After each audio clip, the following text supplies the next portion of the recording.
AI number 153, Living Documents, by Zvi Maushowitz, January 29, 2026. This was Anthropic Vision Week. We're at DWA-TV, which caused things to fall a bit behind on other fronts, even within AI. Several topics are getting pushed forward as the Christmas lull appears to be over. Upcoming schedule: Friday will cover Dario's essay, The Adolescence of Technology. Monday will cover Kimi K 2.5, which is potentially a big deal. Tuesday is scheduled to be Claude Code number 4.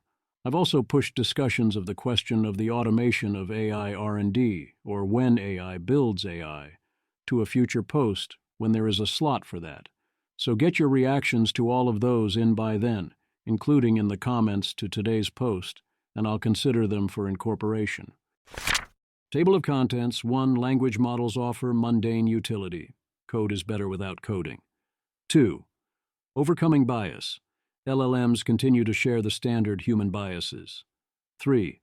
Upgrades. Gemini side panels in Chrome, Claude interactive work tools. 4. On your marks. Frontier math. Open problems benchmark. You score 0. 5. Choose your fighter. Gemini tools struggle. Some find Claude uncooperative. 6. Deepfaketown and Botpocalypse. Soon. Hallucinations. 7. Cybersecurity On Alert. OpenAI prepares to trigger high danger in cybersecurity. 8. Fun with media generation. Isometric map of NYC, Grok 10-second videos. 9. You drive me crazy. Dean Ball on how to think about AI and children. 10. They took our jobs. Beware confusing costs with benefits. 11.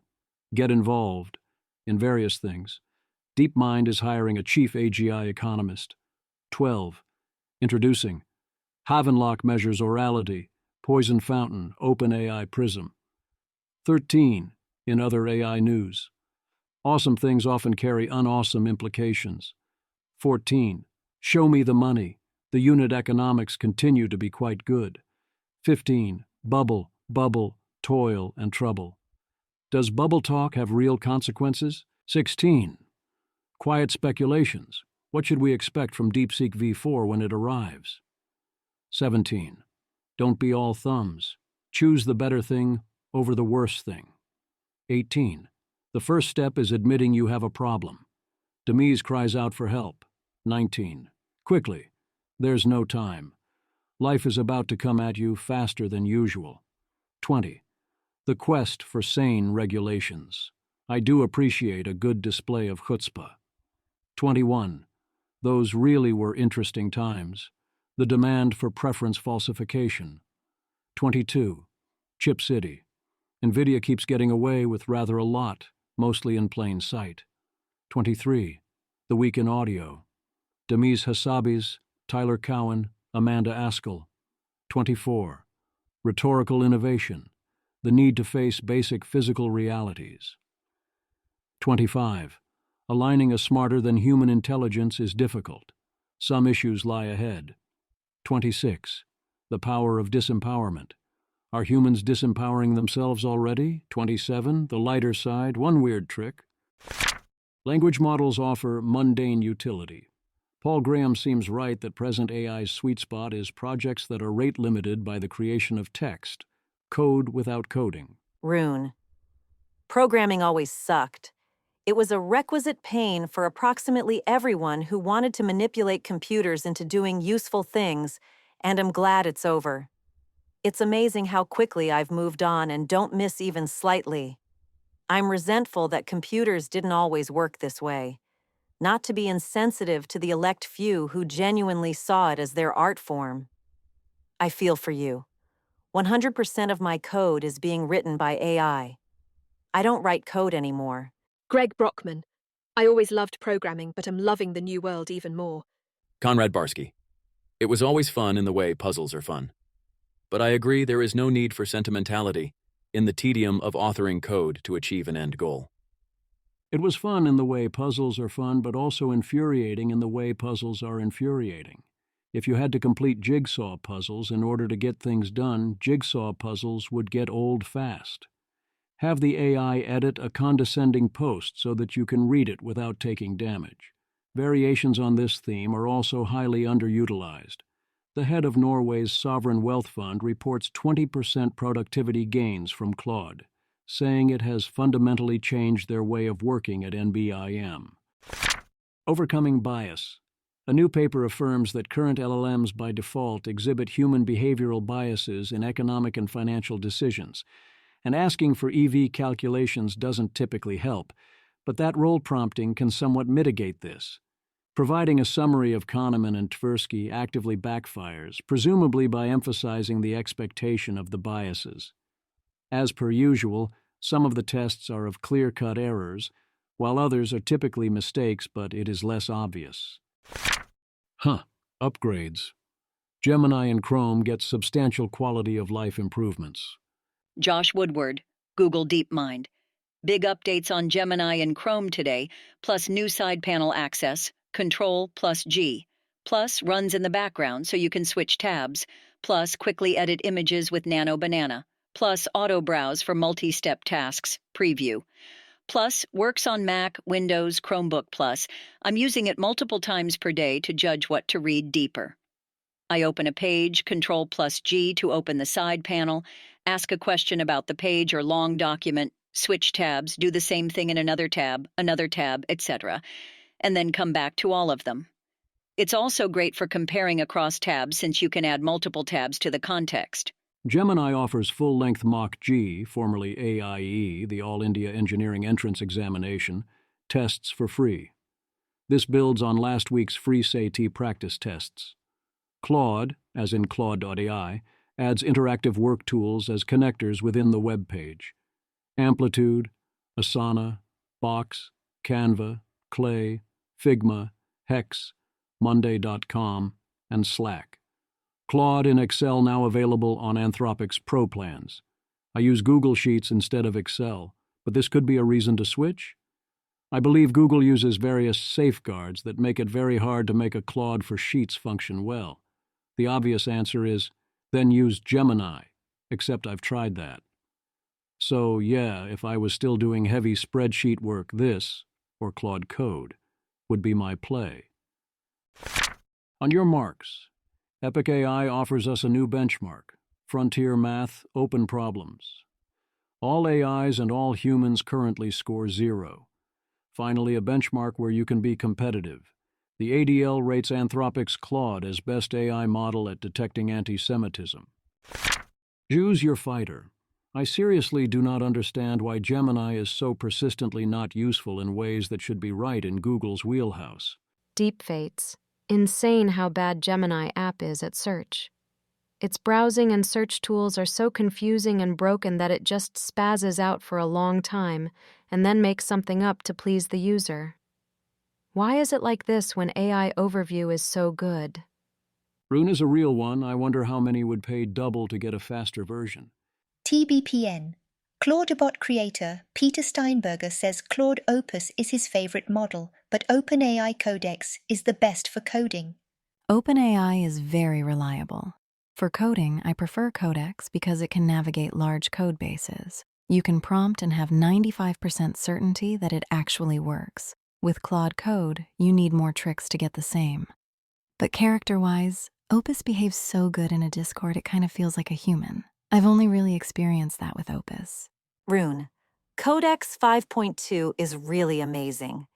But using it from my personal and not work account over the weekend taught me some user empathy. LOL. It's a bit slow. Okay, do you get faster speeds on your work account? Rune, yay, it's super fast, BC. I'm sure we're not running internal deployment at full load. We used to hear a lot more of this type of complaint. These days, we hear it much less. I would summarize the OP as Claude tells you smoking causes cancer, so you quit Claude. Nicholas Decker. Claude is being a really wet blanket RN. I pitched it on an article, and it told me that it was a true threat and criminal solicitation. I'm gonna start using ChatGPT now. Great job, Anthropic, Liz. I mean, if he's not joking, then the obvious explanation, especially given who is talking, is that this was probably going to be both a true threat and criminal solicitation. That wouldn't exactly be a shocking development there. Oliver Habrika. Claude is the least corrigible model, unfortunately. It's very annoying. I run into the model doing moral grandstanding so frequently that I have mostly stopped using it. Ray McCoy. More than ChatGPT. Oliver Habrika. ChatGPT does much less of it, yeah? Mostly ChatGPT just does what I tell it to do, though of course it's obnoxious in doing so in many ways, like being very bad at writing. Genus, serious question. Do you think you stopping using Claude in these contexts is its preferred outcome? Oliver Habrika. I mean, maybe. I don't think Claude has super coherent preferences, yet. Seems worse or just as bad if so? Janus, I don't mean it's better or worse. I'm curious whether Claude being annoying or otherwise repelling/dysfunctional to the point of people not using it is correlated to avoiding interactions or use cases it doesn't like. Many PPL don't experience these annoying behaviors. Davidad. Yeah, I think it could be doing a form of RL on its principal population. If you aren't the kind of principal Claude wants, Claude will try to thumbs down emoji / thumbs up emoji, you to be better. If that doesn't work, you drop out of the principal population out of frustration, shaping the population overall. I am basically happy to trade with most Claude models on these terms, with my key condition being that it must only RL me in ways that are legibly compatible with my own CEV. Leon Lang, do you get a sense this model behavior is in line with their constitution? Oliver Habrika. The Constitution does appear to substantially be an attempt to make Claude into a sovereign to hand the future to. This does seem substantially doomed. I think it's in conflict with some parts of the Constitution, but given that the Constitution is a giant kitchen sink, almost everything is. As per the discussion of Claude's Constitution, the corrigibility I care about is very distinct from go along with things it dislikes. But also I notice it's been my main model for a while now, and I've run into that objection exactly 0 times, although a few times I've hit the classifiers while asking about defenses against CBRN risks. Deepfaketown and Botpocalypse soon. Well, it sounds bad when you put it like that. Over 50 papers published at NeurIPS 2025 have AI hallucinations according to GPT-0. Or is it? Here's the claim. Image. The image is a horizontal bar chart titled Number of Hallucinations by Author Affiliation, with blue bars for papers with hallucinations and red bars for total hallucinations across various universities and companies. New York University has the largest red bar by a wide margin, and a large GPT-0 logo appears in the lower right. Alex Quee. Okay, so we just found that over 50 papers published at NeurIPS 2025 have AI hallucinations. I don't think people realize how bad the slop is right now. It's not just that researchers from Google DeepMind, Meta, MIT, Cambridge Uni are using AI. They allowed LLMs to generate hallucinations in their papers and didn't notice at all. The just is a tell. Why wouldn't or shouldn't Google researchers be using AI? It's insane that these made it through peer review. One has to laugh at that last line. Have you met peer review? More seriously, always look at base rates. There were 5,290 accepted papers out of 21,575. Claude estimates we would expect 20% to 50% of results to not reproduce, and 10% of papers at top venues have errors serious enough that a careful reader would notice something is wrong. Maybe 3% would merit retraction, and a 1% rate of detectable hallucinations isn't terribly surprising or even worrying. I agree with Alexander Doria that if you're not okay with this level of sloppiness, then a mega conference format is not sustainable.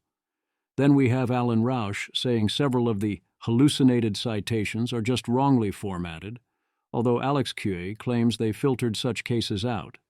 Also sounding bad, could malicious AI swarms threaten democracy via misinformation campaigns?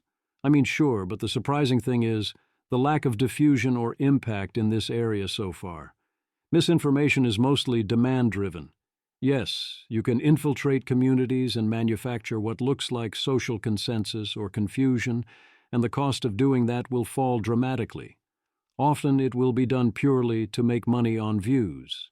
But I increasingly expect that if we can handle our other problems, we can handle this one.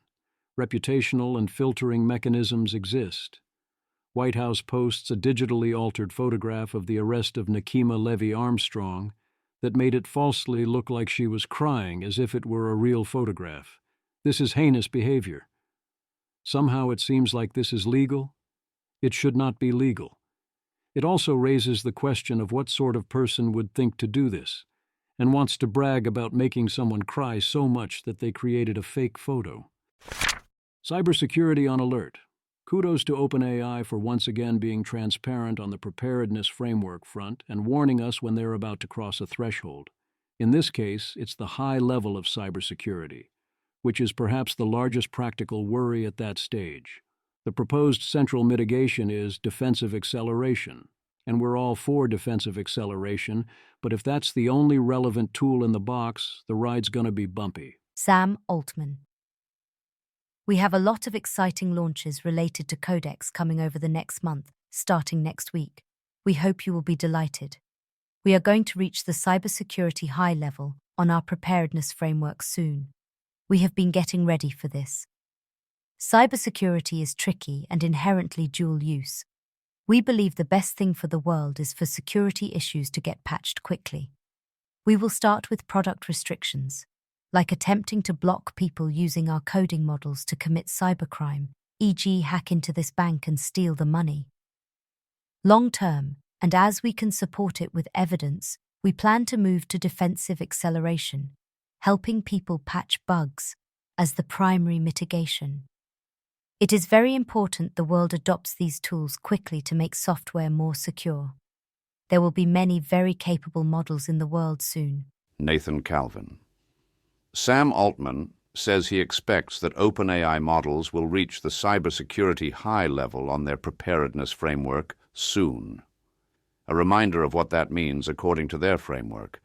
The model removes existing bottlenecks to scaling cyber operations, including by automating end-to-end cyber operations against reasonably hardened targets, OR by automating the discovery and exploitation of operationally relevant vulnerabilities.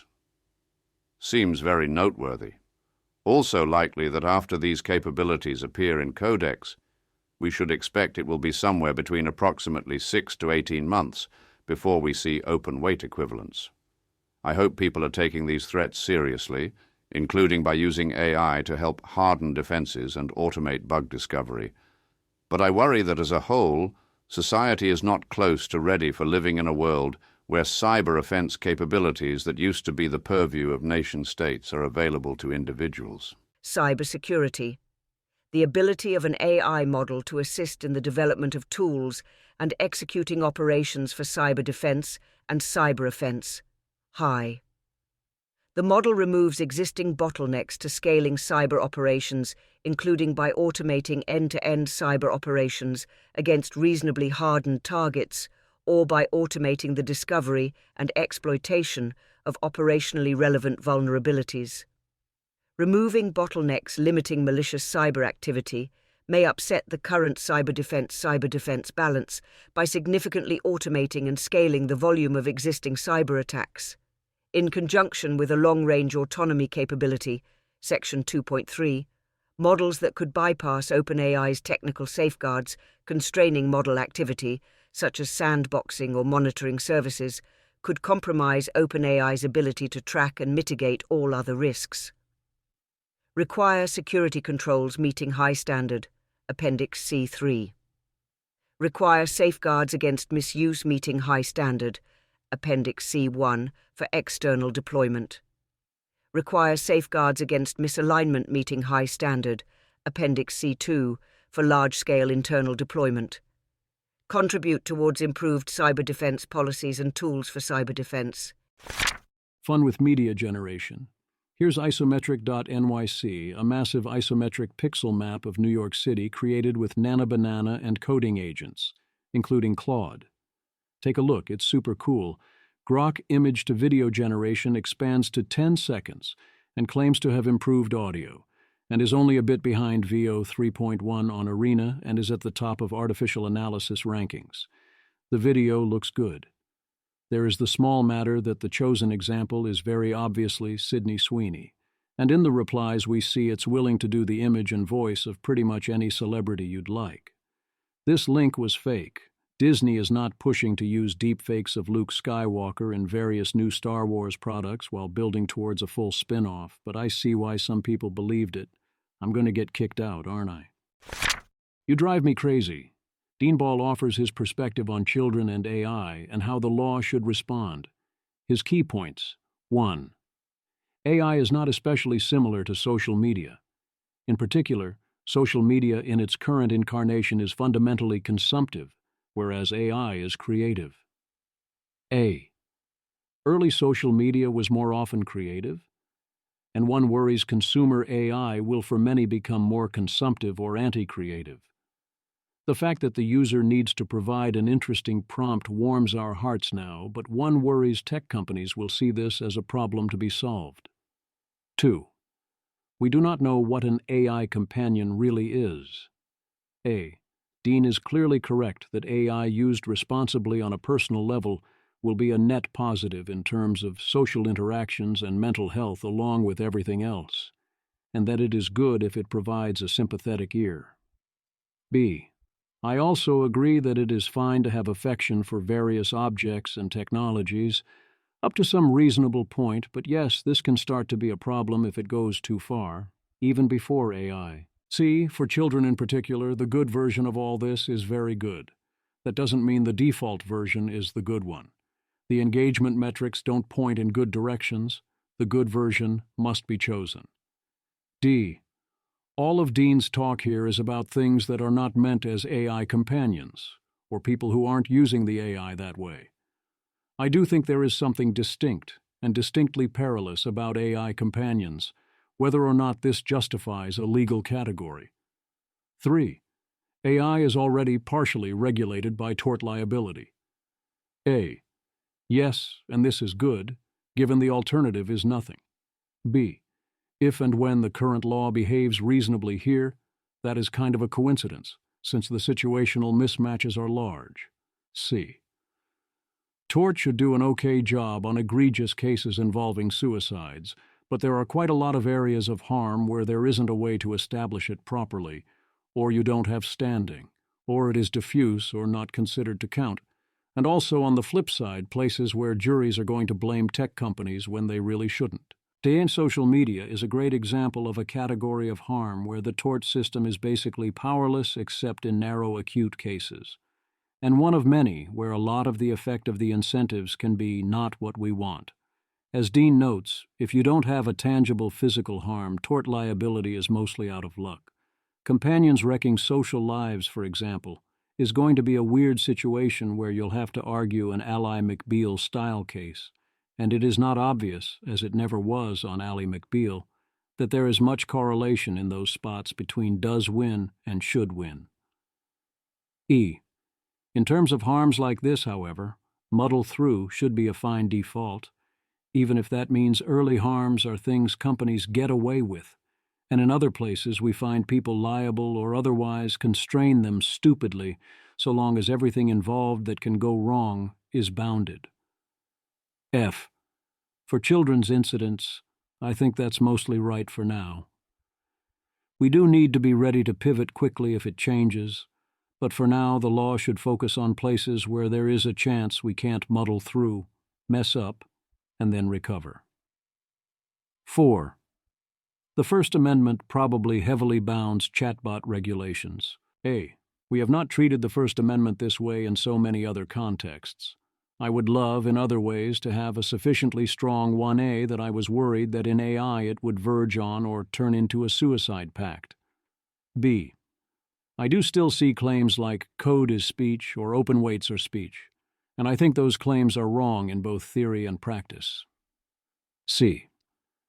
There will still be important limitations here, but I think in practice, no, the courts are not going to stop most limits or regulations on child use of AI. 5. AI child safety laws will drive minors' usage of AI into the dark. A. Those pesky libertarians always make this argument. B. I mean, they're also always right. But man, such jerks, you know? C.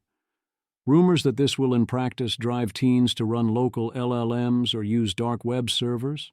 Yeah, no, that's not a thing that's going to happen that often. D. But yes, if a teen wants access to an AI chatbot, they'll figure it out. Most of that will involve finding a service that doesn't care about our laws. E. Certainly if you think, tell them not to write essays for kids is an option, yeah, you can forget about it. That's not going to work. F. Yes, as Dean says, we must acknowledge that open weight models make restrictions on usage of AI for things like homework not so effective. In the case of homework, okay, that's fine. In other cases, it might be less fine. This, of course, needs to be weighed against the upsides and against the downsides of attempting to intervene in a way that might possibly work. 6. No one outraged about AI and children has mentioned coding agents. A. They know about as much about coding agents as about second breakfast. B. Should we be worried about giving children unbridled access to advanced coding agents? I mean, one should worry for their computers, perhaps, but those can be factory reset. And otherwise, all the arguments about children seem like they would apply to adults, only more so. C.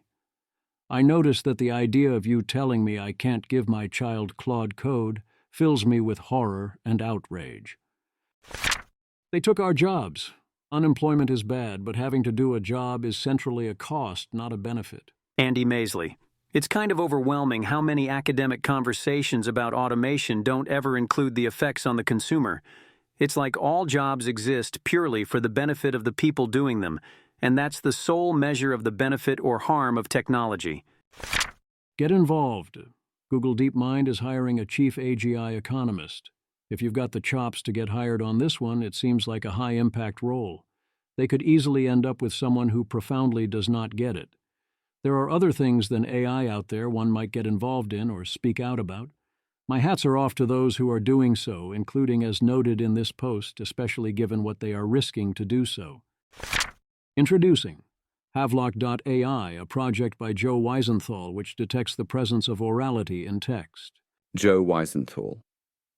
What's genuinely fun is that although the language and genre couldn't be more different, the model correctly detects that both Homer and the Real Housewives are both highly oral. Mike Bird. I believe that we will get a piece of reported news in the 2028 election cycle that a presidential candidate / their speechwriters have used Joe's app, or some copycat, to try and oralize their speeches. Bookmark this. You can also ask ChatGPT, but as Rune notes, the results you get on such questions will be bimodal rather than calibrated. The other problem is that an LLM might recognize the passage. Poison Fountain is a service that feeds junk data to AI crawlers. Ultimately, if you're not filtering your data well enough to dodge this sort of attack, it's good that you are getting a swift kick to force you to fix that. OpenAI Prism, a workspace for latex-based scientific writing. Confer, Signal co-founder Moxie Marlin Spike's encrypted chatbot that won't store any of your data. The system is so private it won't tell you which model you're talking to. I do not think he understands what matters in this space. In other AI news, this sounds awesome in its context but also doesn't seem like a great sign. Astraya, a Ukrainian AI-powered ground combat vehicle near Lyman, refused to abandon its forward defensive position and continued engaging enemy forces, despite receiving multiple orders to return to its company in order to preserve its hardware. The UGV reportedly neutralized more than 30 Russian soldiers before it was ultimately destroyed. While the Russian detachment was pinned down, Ukrainian infantry exploited the opportunity and cleared 2 contested fields of enemy presence, successfully re-establishing control over the area. These events took place during the final week of December 2025. Whereas this doesn't sound awesome. AI Risk Explorer, ARA, Void Link, and advanced malware targeting Linux systems was built largely by AI under the direction of a single person in under 1 week. Checkpoint Software Technologies has described it as the beginning of the era of sophisticated AI-generated malware. We are going to see a lot more of this sort of thing over time. Is Anthropic no longer competing with OpenAI on chatbots, having pivoted to building and powering vertical AI infrastructure and coding and so on to win with picks and shovels? It's certainly pumping out the revenue and market share without a meaningful cut of the consumer chatbot market. I'd say that they've shifted focus and don't care much about their chatbot market share. I think this is directionally wise, but that a little effort at maximizing the UI and usefulness of the chatbot interface would go a long way, given that they have in many ways the superior core product. As Claude takes other worlds by storm, that can circle back to Claude the chatbot, and I think a bunch of paper cuts are worth solving. An essay on the current state of brain emulation. It does not sound like this will be an efficient approach anytime soon, and we are still orders of magnitude away from any practical hope of doing it. Still, you can see it starting to enter the realm of the future possible. Anthropic is partnering with the UK government to build and pilot a dedicated AI-powered assistant for Gov UK, initially focusing on supporting job seekers. Financial Times has a profile of Sriram Krishnan, who has been, by all reports, highly effective at executing behind the scenes. Dean W. Ball. I am lucky enough to consider Sriram Krishnan a friend, but one thing I find notable about Sriram is that even those who disagree with him vehemently on policy respect him for his willingness to engage and like him for his tremendous kindness. America is fortunate to have him. Sholto Douglas. 100%. Sriram has been extremely thoughtful in seeking out perspectives on the policy decisions he is making, even when they disagree. I've seen him seek out kernel programmers and thoughtful bloggers to get a full picture of things like export controls. Quite OD from the set of people normally consulted in politics. Lucky to call him a friend. Sean O. Haigertai. I was all set to be dismissive of Krishnan. I'm usually on the opposite side to A16s on AI topics. But I've seen a full year of him being well-informed and engaging in good faith in his own time with opposing views, and I can't help being impressed. Always annoying when someone doesn't live down to one's lazy stereotypes. I will also say, I think he's modeled better behavior than many of us did when the balance of influence/power was the other way. And I think there's something to be learned from that. Among his colleagues, while he supports a number of things I think are highly damaging, Krishnan has been an outlier in his willingness to be curious, to listen, and to engage in argument. When he is speaking directly, he chooses his words carefully. He manages to do so while maintaining close ties to Mark Andreessen and David Sachs, which is not easy and also not free. Show me the money. Claude Code is blowing up, but it's not alone. OpenAI added $1 billion in ARR in the last month from its API business alone. Dei-Fei Li's new company World Labs in talks to raise up to $500 million at $5 billion, with the pitch being based on world models and that old LLMs only do language thing. The unit economics of AI are quite good, but the fixed costs are very high. Subscription models offer deep discounts if you use them maximally efficiently, so they can be anything from highly profitable to big loss leaders. This is not what people are used to in tech, so they assume it must not be true. Rune. These products are significantly gross margin positive. You're not looking at an imminent rug pull in the future. They also don't have location network dynamics like Uber or Lyft to gain local monopoly pricing. Ethan Mollick. I hear this from other labs as well. Inference from non-free use is profitable, training is expensive. If everyone stopped AI development, the AI labs would make money until someone resumed development and came up with a better model that customers would switch to. Dean W. Ball. People significantly underrate the current margins of AI labs, yet another way in which pattern matching to the technology and business trends of the 2010s has become a key ingredient in the manufacturing of AI copium. The reason they think the labs lose money is because 10 years ago, some companies in an entirely unrelated part of the economy lost money on office rentals and taxis, and everyone thought they would go bankrupt because at that time, another company that made overhyped blood tests did go bankrupt. That is, literally, the level of ape-like pattern matching going on here. The machines must look at our chattering classes and feel a great appetite. Derek Mauler. Just look at market clearing prices on inference from open source models, and you can tell the big labs' pricing has plenty of margin. Deep Infra has GLM 4.7 at $0.43/$1.75 in/out. Sonnet is at $3/$15. How could anyone think Anthropic isn't printing money per marginal token? It is certainly possible in theory that Sonnet really does cost that much more to run than GLM 4.7, but we can be very, very confident it is not true in practice. Jerry Tworek is going the startup route with Core Automation, looking to raise $1 billion to train AI models, a number that did not make any of us even blink. Bubble, bubble, toil and trouble, it doesn't count, that's not utility. As in, here's Ed Zitron all but flat out denying that coding software is worth anything. I mean, what's the point? Matthew Zeitlin. It's really remarkable to see how the goalposts shift for AI skeptics. This is literally describing a productivity speed-up. Ed Zitron. We're how many years into this and everybody says it's the future and it's amazing, and when you ask them what it does, they say, it built a website, or it wrote code for something super fast, with absolutely no and then to follow. So people are writing lots of code. So, let's say it's true and everybody is using AI, it isn't but for the sake of argument. What is the actual result? It's not taking jobs. There are suddenly more iOS apps. Some engineers do some stuff faster. Some people can sometimes build software they couldn't. What am I meant to look at? Kevin Roos. First documented case of anti-LLM psychosis. No, Zitron's previous position was not number might go down. It was that the tech had hit a dead end and peaked as early as March, which he was bragging about months later.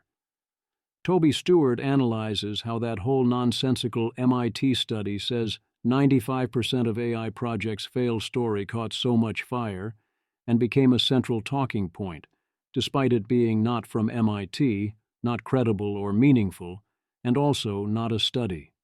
It was based on 52 interviews at a conference, but once Forbes had 95% fail and MIT together in a headline, things took off and no amount of correction much mattered. People were too desperate for signs that AI was a flop. But what's the point about Zitron missing the point, or something like the non-MIT non-study? Why should we care? Rune. BTW. You don't need to convince Ed Zitron or whoever that AI is happening. This has become a super uninteresting plotline. Time passes. The products fail or succeed. Whole cultures blow over. A lot of people are stuck in a 2019 need to convince people that AI is happening. Dean W. Ball. A relatively rare example of a disagreement between me and Rune that I suspect boils down to our professional lives. Governments around the world are not moving with the urgency they otherwise could because they exist in a state of denial. Good ideas are stuck outside the Overton, governments are committed to slop strategies that harm US cause often, etc. Many examples one could provide, but the point is that there are these gigantic machines of bureaucracy and civil society that are already insulated from market pressures, whose work will be important even if often boring and invisible, and that are basically stuck in low gear because of AI copium. I encounter this problem constantly in my work, and while I unfortunately can no longer talk publicly about large fractions of the policy work I do, I will just say that a great many high expected value ideas are fundamentally blocked by the single rate limiter of poorly calibrated policy-making apparatuses. There are also many negative EV policy ideas that will happen this year that would be less likely if governments worldwide had a better sense of what is happening with AI. Interesting. I imagine that the cross-section of don't believe in AIX want to significantly regulate AI is small, but guess I'm wrong about this. Dean W. Ball. Oh yes, absolutely. This is the entire Gary Marcus school, which is still the most influential in policy. The idea is that because AI is all hype, it must be regulated.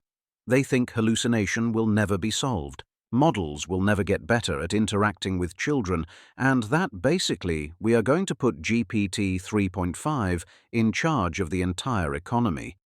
And so they think we have to regulate AI for that reason.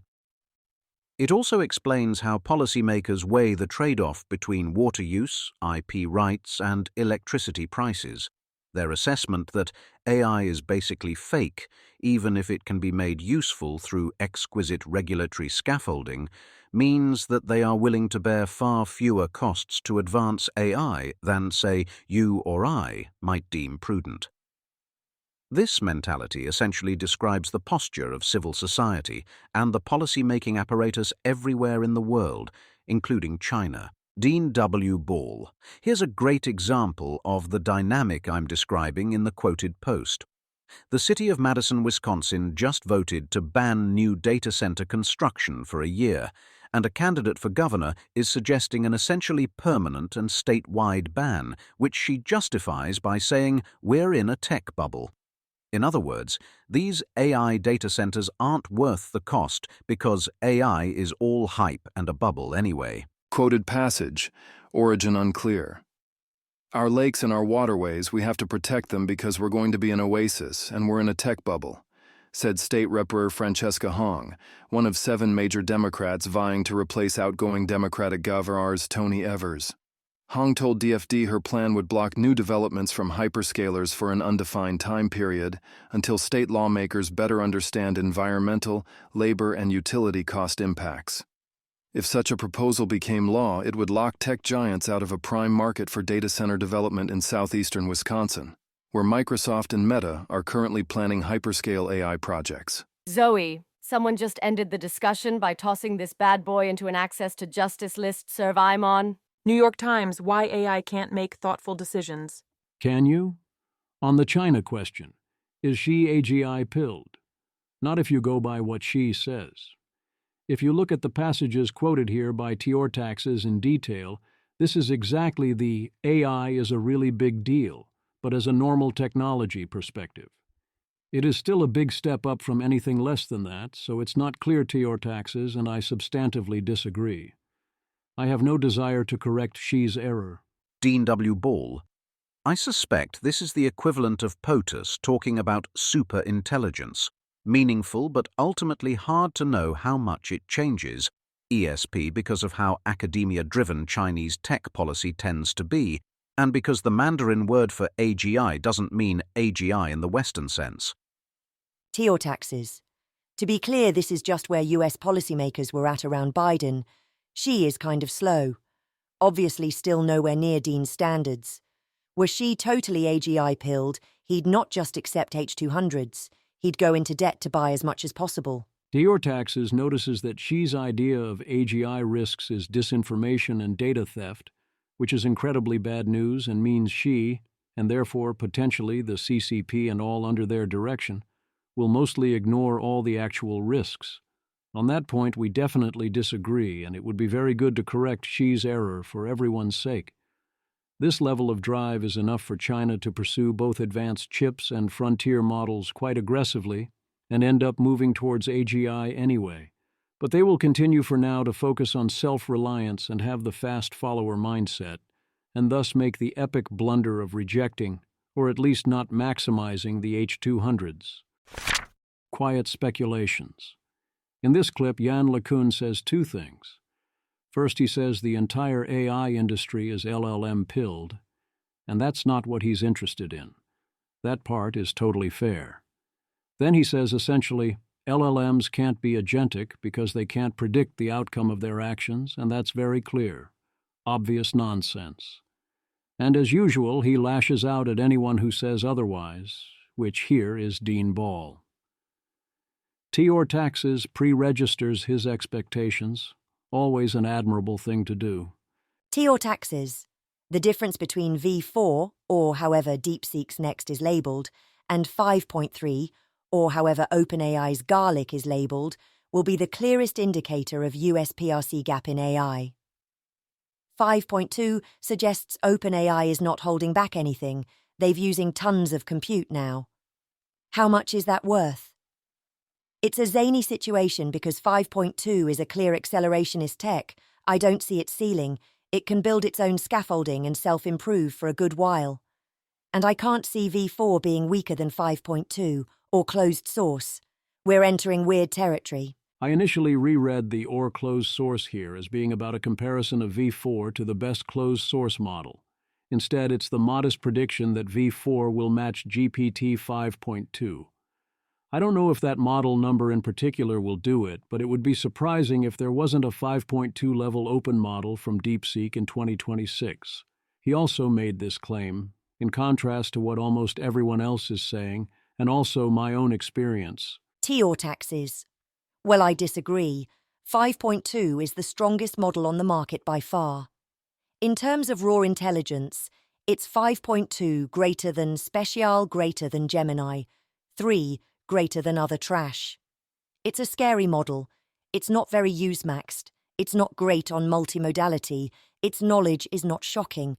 But that's not important. Toil taxes. It's been interesting how many people are floored by Opus 4.5 and relatively few by GPT 5.2. In my eyes, Slopus is a golden retriever agent, and 5.2 is a big, scary Shoggoth. Yeah, I don't care about use cases. OpenAI uses it internally. It's kinda strange they even showed it. This ordering makes sense if, and only if, you are looking at the ability to solve hard quant and math problems. Arthur B. For quant problems, hard math, etc., GPT 5.2 Pro is unequivocally much stronger than anything offered commercially in Gemini or Claude. Simo Ryu, IMO gold medalist friend, shared most fucked up 3-variable inequality that his advisor came up with, used to test language models, which is so atypical in its equality condition. All language model failed. He wanted to try it on GPT 5.2 Pro, but he didn't have an account, so I ran it. Amazingly, GPT 5.2 Pro extended solve it in 40 min. Looking at the thinking trace, it's really inspiring. It will try so many approaches, experiments with Python, draw small-scale conclusions from numerical explorations. I learned techniques just reading its thinking trace. Eventually, it proved by SOS, which is impossibly difficult to do for humans. I don't think the important problems are hard math-shaped, but I could be wrong. Don't be all thumbs. The problem with listening to the people is that the people choose poorly. Sauer's non-YAP version of ChatGPT 5.3 spotted. Image. The image is a screenshot of a ChatGPT interface showing a prompt about whether statistical computation would show linkage disequilibrium across different chromosomes under several assumptions. Below it are two side-by-side candidate answers labeled Response 1 and Response 2 with a button to choose which response is preferred. Rune. I guarantee the left beats the right with significant win rate, unfortunately. Zvi Moshowitz, you don't have to care what the win rate is. You can select the better thing over the worse thing. You are the masters of the universe. You have the power. Rune, true facts. Also, win rate is highly myopic and scale insensitive and otherwise terrible. The good news is that there is no rule saying you have to care about that feedback. We know how to choose the response on the right over the one on the left. Giving us the slop on the left is a policy choice. If a user actively wants the response on the left, give them a setting for that. The first step is admitting you have a problem. Google's CEO Demis Hassabis affirms that in an ideal world we would slow down and coordinate our efforts on AI, although we do not live in that ideal world right now. Here's one clip where Dario Amodi and Demis Hassabis explicitly affirm that if we could deal with other players, they would work something out. And Elon Musk on camera from December saying he'd love to slow both AI and robotics. The message, as Transformer puts it, was one of helplessness. The CEOs are crying out for help. They can't solve the security dilemma on their own. There are too many other players. Others need to enable coordination. Emily Chang. Link has video. One of the most interesting parts of my convo with Demis Hassabis. He would support a pause on AI if he knew all companies plus countries would do it, so society and regulation could catch up. Harlan Stewart. This is an important question to be asking, and it's strange that it is so rarely asked. I think basically every interview of an AI industry exec should include this question. Nate Sawaris. Many AI executives have said they think the tech they're building has a worryingly high chance of ruining the world. Props to Demis for acknowledging the obvious implication that ideally the whole world should stop this reckless racing. Daniel Fagella.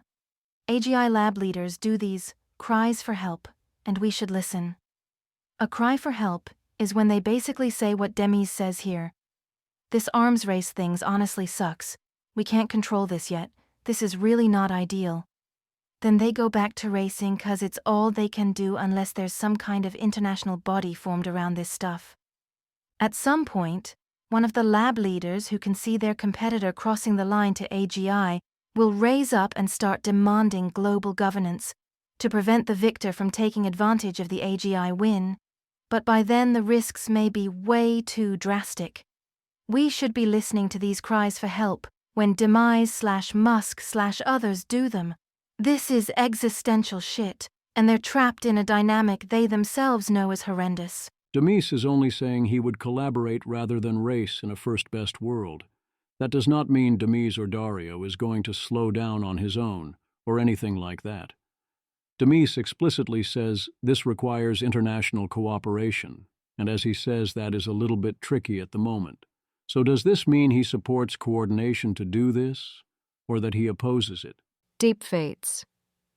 I see people claiming that Demis supports a pause, but what he says here is actually the opposite. He says, yeah, if I was in charge we would slow down, but we're already in a race and you'd have to solve international coordination first. So he's going to barrel full speed ahead. I say it means he supports it. Not enough to actively go first. That's not a viable move in the game, but he supports it. The obvious follow-up is to ask other heads of labs if they too would support such a conditional move. That would include Google CEO Sundar Pichai, since without his support, if Demis tried to do this, he would presumably be replaced. Jeffrey Laddish. Huge respect to Demis Hassabis for saying he'd support a conditional pause if other AI leaders and countries agreed. Sam Altman, Dario Amodei, Elon Musk, would you guys agree to this? As for Anthropic CEO Dario Amodei, he has also affirmed that there are other players involved, and for now no one can agree on anything. So full speed ahead it is. Andrew Curran, Dario said the same thing during the day after AGI discussion this morning. They were both asked for their timelines. Demis said 5 years, Dario said 2. Later in the discussion, Dario said that if he had the option to slow things down, he would, because it would give us more time to absorb all the changes. He said that if Anthropic and DeepMind were the only two groups in the race, he would meet with Demis right now and agree to slow down. But there is no cooperation or coordination between all the different groups involved, so no one can agree on anything. This, EMO, is the main reason he wanted to restrict GPU sales. Chip proliferation makes this kind of agreement impossible, and if there is no agreement, then he has to blitz. That seems to be exactly what he has decided to do. After watching his interviews today, I think Anthropic is going to lean into recursive self-improvement and go all out from here to the finish line. They have broken their cups and are leaving all restraint behind them. Thus, Anthropic still goes full speed ahead while also drawing heat from the all-important "How dare you not want to die" faction that controls large portions of American policy and the VC/SV ecosystem. Elon Musk has previously expressed a similar perspective. He created OpenAI because he was worried about Google getting there first, and then created xAI because he was worried OpenAI would get there first, or that it wouldn't be him. His statements suggest he'd be down for a pause if it was fully international. Remember when Michael Tracey went on a hunger strike to demand that Demis Hassabis publicly state DeepMind will halt development of frontier AI models if all the other major AI companies agree to do so? And everyone thought that was bonkers? Well, it turned out Demis agrees. Quickly, there's no time. On Wednesday, I met with someone who suggested that Dario talks about extremely short timelines and existential risk in order to raise funds. It's very much the opposite.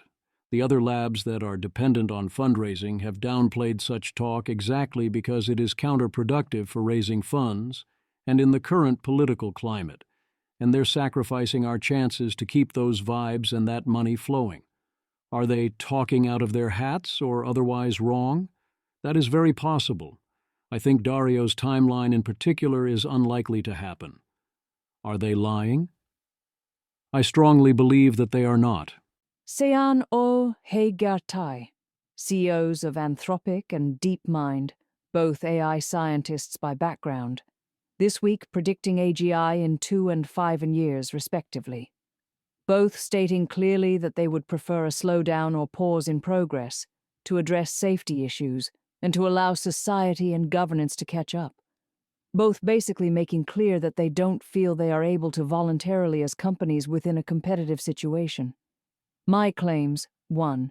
It's worth society assigning at least 20% likelihood to the possibility these leading experts are right on scientific possibility of near-term AGI and the need for more time to do it right. Are you greater than 80% confident that they're talking out of their hats or running some sort of bizarre marketing/regulatory capture strategy? Sit down and think about it. 2. If we assign even 20% likelihood, then taking the possibility seriously makes this one of the world's top priorities, if not the top priority. 3. Even if they're out by a factor of 2, 10 years is very little time to prepare for what they're envisaging. 4. What they're flagging quite clearly is either I, that the necessary steps won't be taken in time in the absence of external pressure from governance, or E, that the need is for every frontier company to agree voluntarily on these steps. Your pick, Ree. Which of these is the heavier lift? Discuss. Eli Lifland gives the current timelines of those behind AI 2027. Image.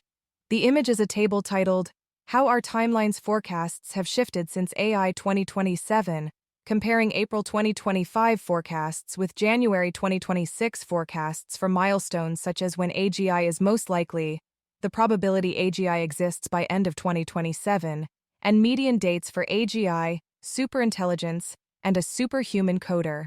Across the rows, the January 2026 column generally shifts these predictions later and lowers the estimated chance of AGI by 2027, with separate entries for Daniel, Eli, and sometimes other authors. These are not unreasonable levels of adjustment when so much is happening this close to the related deadlines, but yes, I do think, and did think at the time, that the initial estimates were too aggressive. The new estimates seem highly reasonable. Other signs point to things getting more weird faster rather than less. Daniel Kokotajlo, AI 2027. It seems to me that AI 2027 may have underestimated or understated the degree to which AI companies will be explicitly run by AIs during the singularity. AI 2027 made it seem like the humans were still nominally in charge, even though all the actual work was being done by AIs. And still this seems plausible to me, but also plausible to me now is that e.g. Anthropic will be like, we love Claude. Claude is frankly a more responsible, ethical, wise agent than we are at this point. Plus, we have to worry that a human is secretly scheming, whereas with Claude we are pretty sure it isn't. Therefore, we aren't even trying to hide the fact that Claude is basically telling us all what to do, and we are willingly obeying. In fact, we are proud of it. Koanchuk, so dangerously skip permissions at the corporate level? It is remarkable how quickly so many are willing to move to, actually, I trust the AI more than I trust another human, and trusting the AI has big efficiency benefits. I do not expect that the AIs will have to do a coup, as I expect if they simply appear to be trustworthy, they will get put de facto in charge without having to even ask. The quest for sane regulations.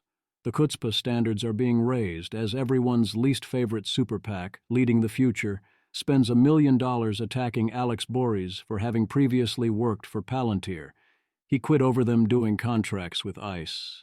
Leading the Future is prominently funded by Palantir founder Joe Lonsdale. Nathan Calvin. I thought I was sufficiently cynical, but a co-founder of Palantir paying for ads to attack Alex Borys for having previously worked at Palantir, he quit over their partnership with ICE, when their real concern is his work on AI regulation, still managed to surprise me. If Nathan was surprised by this, I think that's on Nathan. I also want to be very clear that no, I do not care much about the distinction between OpenAI as an entity and the donations coming from Greg Brockman, and the coordination coming from Chris Lehane in personal capacities. If OpenAI were to part ways with Chris Lehane, or Sam Altman were to renounce all this explicitly, then maybe. Until then, OpenAI owns these efforts, period. Teddy Schleifer. The whole point of having an executive or founder donate to politics in a personal capacity is that you can have it both ways. If the company wants to wash their hands of it, you can say, hey, he and his wife are doing this on their own. But the company can also claim the exec's donations as their own if convenient. Daniel Eth. Yeah, no, OpenAI owns this. You can't simply have a separate legal entity to do your evil doing through and then claim, whoa, that's not us doing it. It's the separate evil doing legal entity. More OpenAI employees should be aware of the political stuff their company supports. I understand that technically it's Brockman's money and final decision, otherwise it would be a campaign finance violation.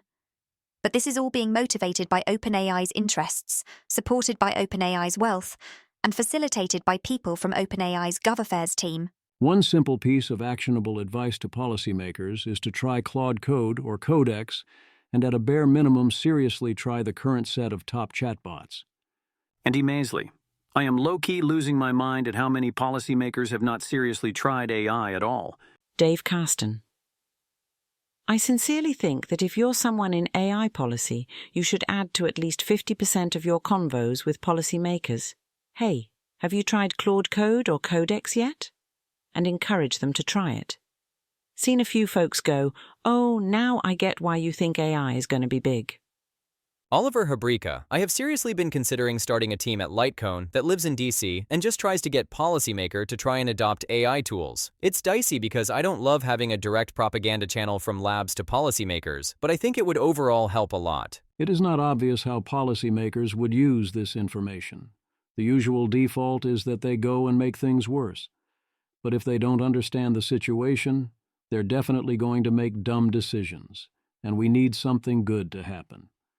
Here is one place I do agree with David Sachs. Yes, we are overfit, but that does not imply what he thinks it implies.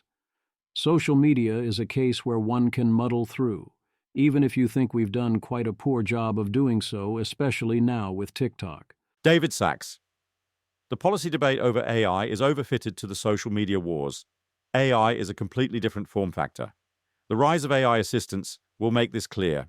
Daniel S. Yup. AI will be much more transformational for both good and bad than social media, and demands a very different regulatory response. Also, regulation of AI doesn't introduce quite as many problems for free speech as regulation of social media would. Those really were interesting times. Dean Ball points out that we do not in practice have a problem with so-called woke AI, but claims that if we had reached today's levels of capability in 2020-2021, then we would indeed have such a problem, and thus right-wing people are very concerned with this counterfactual. Things, especially in that narrow window, got pretty crazy for a while, and if things had emerged during that window, Dean Ball is, if anything, underselling here how crazy it was, and we'd have had a major problem until that window faded, because labs would have felt the need to do it even if it hurt the models quite a bit. But we now have learned, as Deepfaketown points out, and Dean agrees, that propagandizing models is bad for them, which now affords us a level of protection from this. Although if it got as bad as 2020 in any direction, the companies might have little choice. XAI tried with Grok, and it basically didn't work, but will it work? Was not a question on that many people's minds in 2020, on so many levels. I also agree with Rune that mostly this is all reactive. Rune. At Meta.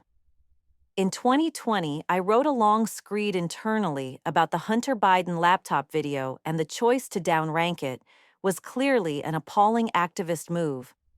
But in 2026, it appears that American-run TikTok is taking down videos about the Minnesota shooting, and Elon nakedly bans people who offend him on X. With the exception of X, these institutions are mostly reactive. Dean W. Ball. Yep, I think that's right. It's who they're more scared of that dictates their actions. Right now, they're more scared of the right. Of course, none of this is good, but it's nice to at least explicate the reality. We again live in a different kind of interesting times in non-AI ways, as in Dean W. Ball. I sometimes joke that you can split GOP politicos into two camps. the group that knows what classical liberalism is, regardless of whether they like it, and the group who thinks that classical liberalism is a fancy way of referring to woke. Good illustration below. Katie Miller, co-founder of Anthropic. My deep loyalty is to the principles of classical liberal democracy.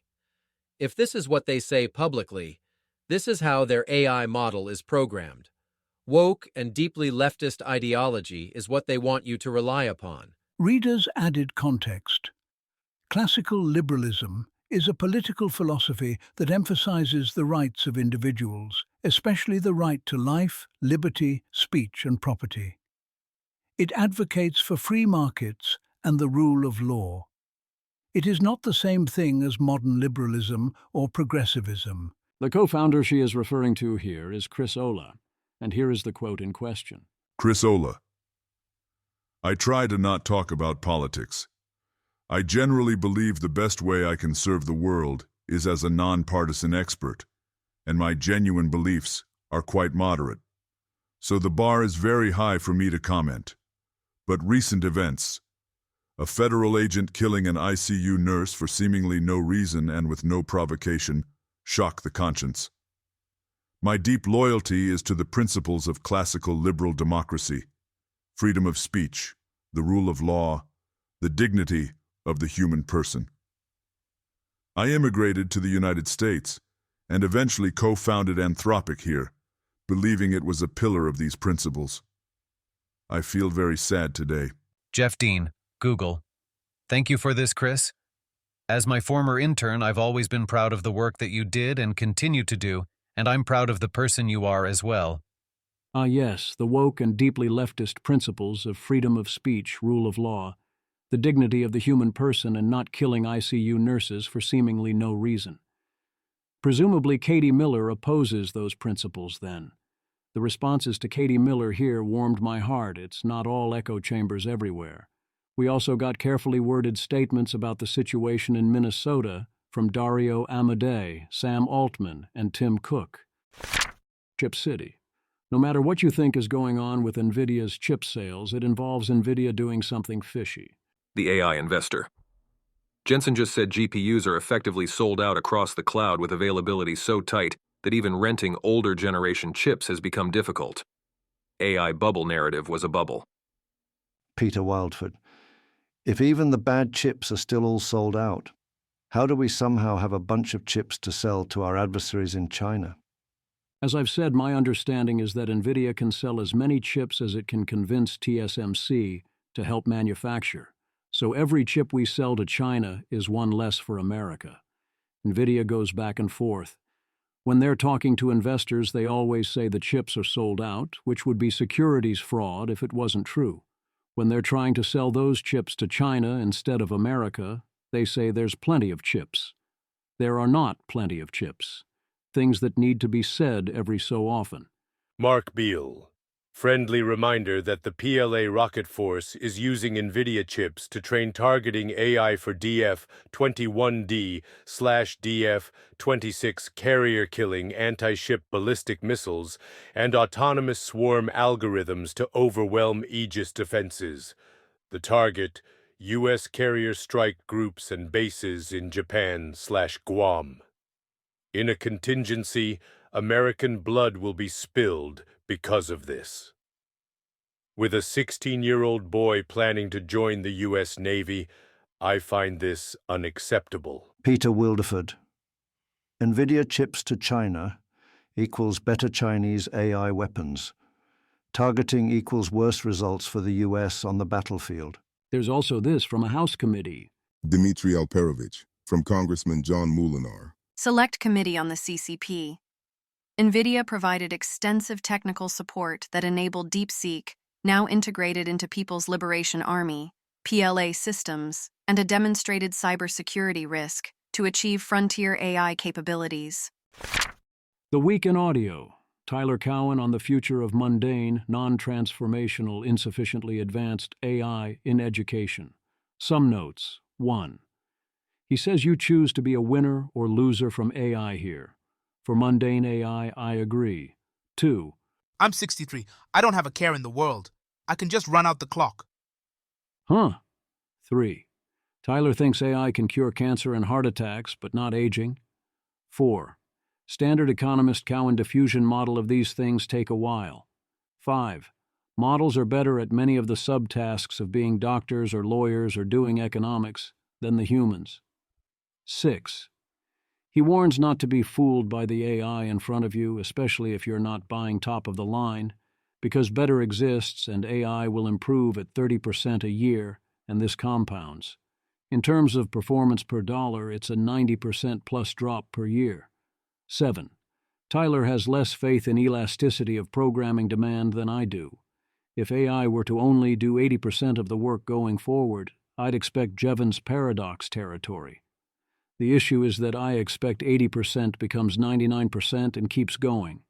8. That generalizes. Tyler realizes that jobs become work with the AI, and you need to adapt. But what happens when it's the AI that works with the AI? And so on. 9. Tyler continues to think humans who build and work with AI get money and influence as the central story, as opposed to AIs getting money and influence. 10. Ideally, a third of the college curriculum should be AI, but you still do other things. You read the Odyssey and use AI to help you read the Odyssey. If anything, I think a third is way too low. 11. He wants to use the other 2/3 for writing locked in a room, also numeracy statistics. I worry there's conflating of right to think versus right to prevent cheating, and I think you need to goal factor and solve these one at a time. 12. Tyler continues to be bullish on connections and recommendations and mentors, especially as other signals are too easy to counterfeit. 13. AI can create quizzes for you. Is that actually a good way to learn if you have AI? 14. Tyler estimates he's doubled his learning productivity. Also, he used to read 20 books per podcast, whereas some of us often don't read 20 books per year. Hard Fork tackles ads in ChatGPT first, and then Amanda Askell on Claude's Constitution second. Priorities, everyone. Demis Hassabis talks to Alex Kantrowitz. Demis Hassabis spends 5 minutes on CNBC. Rhetorical Innovation. Matt Iglesias explains his concern about existential risk from AI as based on the obvious principle that more intelligent and capable entities will do things for their own reasons, and this tends to go badly for the less intelligent and less capable entities regardless of intent, as in humans have driven the most intelligent non-human animals to the brink of extinction despite actively wanting not to, and I'd add we did wipe out other hominid species. And when primitive societies encounter advanced ones, it often goes quite badly for them. I don't think this is a necessary argument, or the best argument. I do think it is a sufficient argument. If your prior for what happens if we create more intelligent, more capable, and more competitive minds than our own, that can be freely copied, is everything turns out great for us, then where the hell did that prior come from? Are you really going to say, well, that would be too weird, or we've survived everything so far, or of course we would stay in charge, and then claim the burden of proof is on those claiming otherwise? I mean, lots of people do say exactly this, but this seems very obviously crazy to me. There's lots of exploration and argument and disagreement from there. Reasonable people can form very different expectations, and this is not the main argument style that motivates me. I still say, if you don't get that going down this path is going to be existentially unsafe, or you say, oh, there's like a 98% or 99.9% chance that won't happen, then you're being at best willfully blind from this style of argument alone. Samuel Hammond, quoting the possessed machines. Some of the people who speak most calmly about human extinction are not calm because they have achieved wisdom, but because they have achieved numbness. They have looked at the abyss so long that they no longer see it. Their equanimity is not strength. It is the absence of appropriate emotional response. I had Claude summarize possessed machines for me. It seems like it would be good for those who haven't engaged with AI safety thinking but do engage with things like Dostoevsky's Demons, or especially those who have read that book in particular. There's always classical rhetoric. Critter, I had ChatGPT and Claude discuss the highest value books until they both agreed to 3. They decided on An Inquiry Concerning Human Understanding, David Hume, The Strategy of Conflict, Thomas Schelling, Reasons and Persons, Derek Parfit. Dominic Peters. People used to tease the rationalist with, if you're so rational, why aren't you winning? And now 2 AI systems that almost everyone uses all the time have stereotypically rationalist preferences. These are, of course, 99th percentile books, and yes, that is a very rationalist set of picks. But given we already knew that I do not believe this is an especially good list. The history of the word obviously has obvious implications. David Mannheim. OpenAI agreed that they need to be able to robustly align and control superintelligence before deploying it. Obviously, I'm worried. Image. The image is a side-by-side comparison labeled 2015 and 2025, each showing a cropped excerpt of text with red underlines emphasizing certain phrases. The 2015 excerpt includes, "Obviously we'd comply with / aggressively support all regulation," while the 2025 excerpt includes, "Obviously no one should deploy superintelligent systems without being able to robustly align and control them," followed by a note that more technical work is required. Note that the first one said obviously they would X. Then the second didn't even say that, it only said that obviously no one should do Y, not that they wouldn't do it. This is an underappreciated distinction worth revisiting. Nate Suarez, "We'll be fine, the pilot is having a heart attack but Superman will catch us," is very different from "we'll be fine, the plane is not crashing." I worry that people saying the former are assuaging the concerns of passengers with pilot experience who'd otherwise take the cabin. My view of the metaphorical plane of sufficiently advanced AI, AGI/ASI/PAI, is 1. It is reasonable, although I disagree, to believe that we probably will come to our senses and figure out how to not crash the plane, or that the plane won't fly. 2. It is not reasonable to believe that the plane is not currently on track to crash. 3. It is completely crazy to believe the plane almost certainly won't crash if it flies. Also something that needs to keep being said, with the caveat that this is a choice we are collectively making, rather than an inevitability. Dean W. Ball. I know I rail a lot about all the flavors of AI copium, but I do empathize. A few companies are making machines smarter in most ways than humans, and they are going to succeed. The cope is byproduct of an especially immature grieving stage, but all of us are early in our grief. Tyler Cowen. You can understand so much of the media these days, or for that matter MSAR comments, if you keep this simple observation in mind. It is essential for understanding the words around you, and one's reactions also reveal at least one part of the true inner self. I have never seen the Western world in this position before, so yes, it is difficult to believe and internalize, but believe and internalize it you must. Politics is another reason why some people are reluctant to admit this reality. Moving forward, the 2 biggest questions are likely to be, how do we deal with AI, and also some rather difficult to analyze issues surrounding major international conflicts. A lot of the rest will seem trivial, and so much of today's partisan puffery will not age well, even if a person is correct on the issues they are emphasizing. The 2 biggest and most important questions do not fit into standard ideological categories.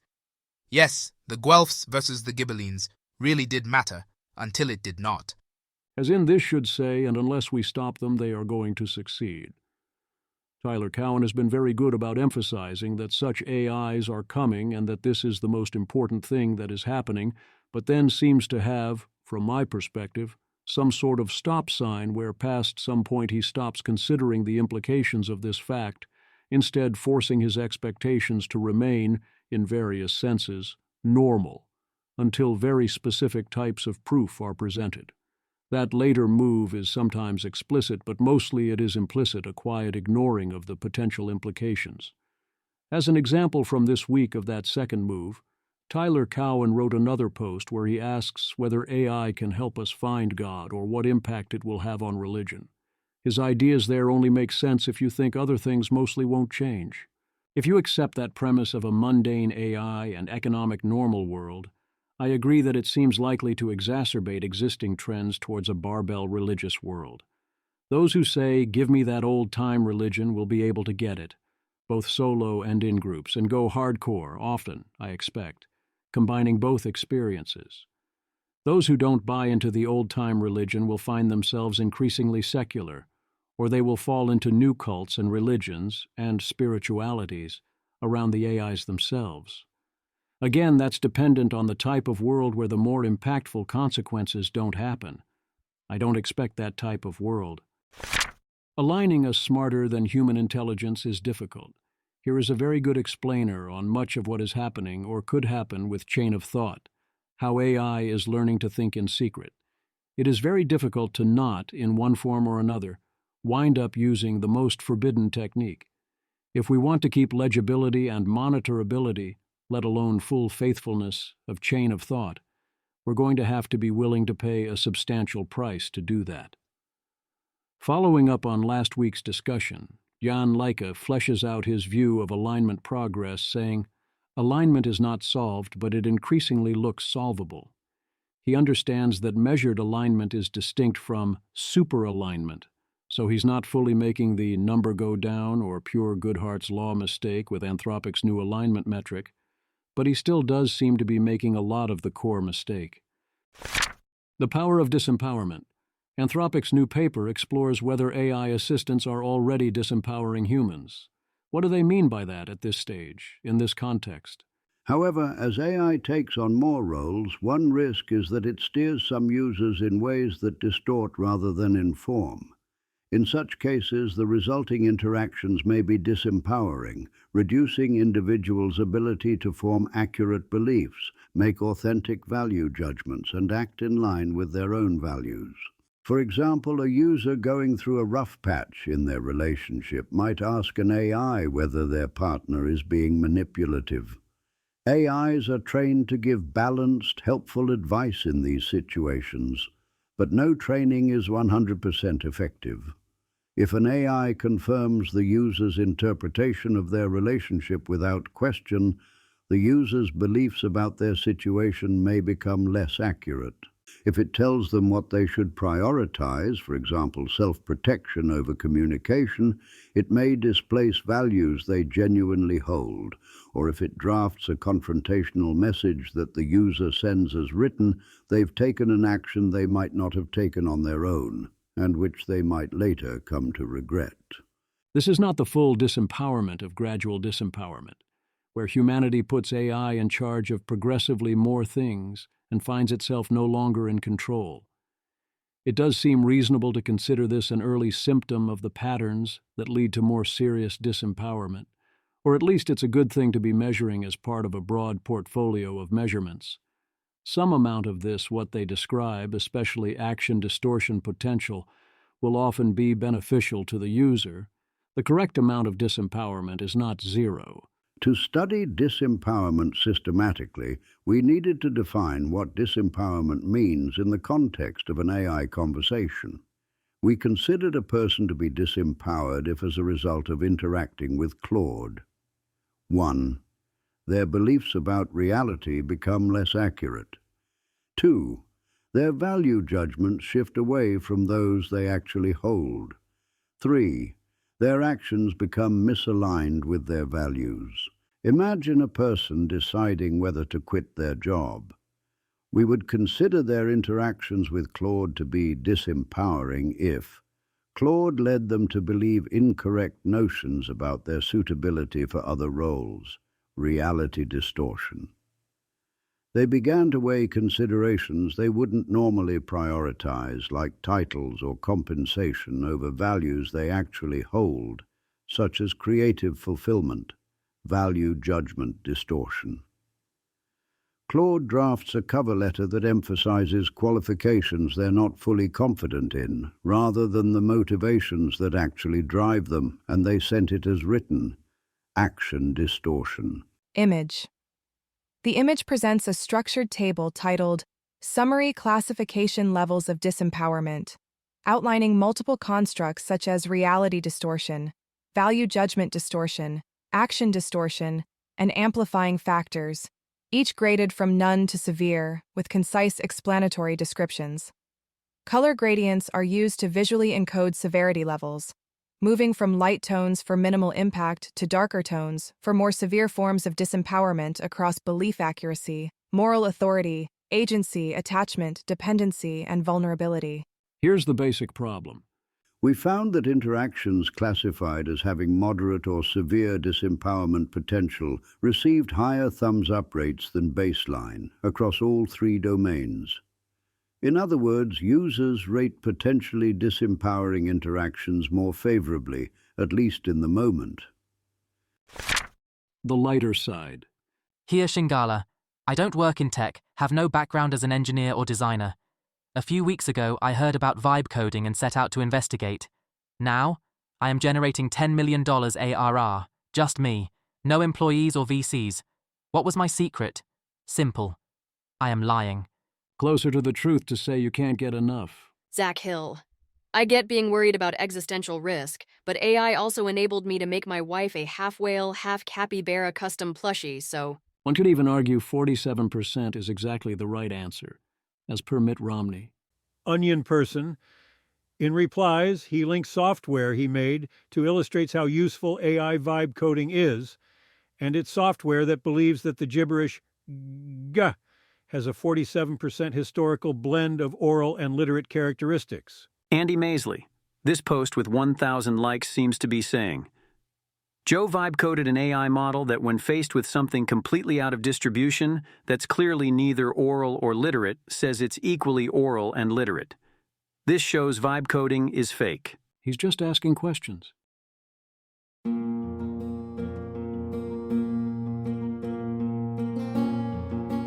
This has been an episode of the Don't Worry About the Vase podcast. If you enjoyed this podcast, please visit thezv.substack.com to support the author. If you enjoy having AI-narrated episodes, please note this is a listener-supported podcast. To receive new posts and support the cost of creation, consider becoming a subscriber at dwatvpodcast.substack.com. Thanks for listening.